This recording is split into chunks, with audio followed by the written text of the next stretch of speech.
المتظاهرين أصيب في هذا الشارع.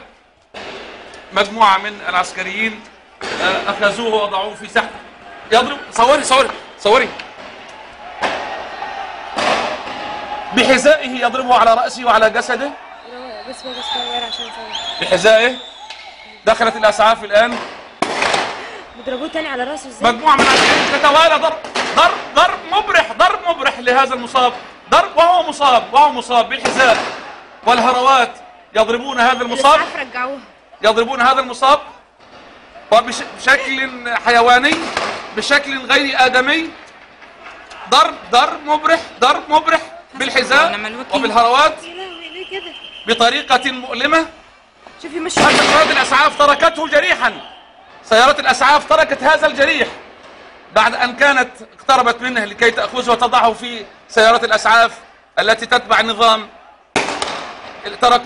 تركوه ينزف على الأرض، والآن على الأرض وحوله مجموعة من العسكر، من يضربه بقدميه، يضربه بحذائه، وسيارات الأسعاف تقف على مقربة منه وترفض أن تأخذه. لا أدري ما الأسباب، لماذا رفضت سيارة الأسعاف أن تنقل هذا المصاب لتسعفه. لا أدري لماذا هذا التواطؤ.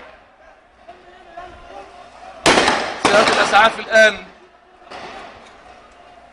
على بعد يعني ما يقرب من 30 متر تقريبا أو 50 متر، وفي رفض للإسعاف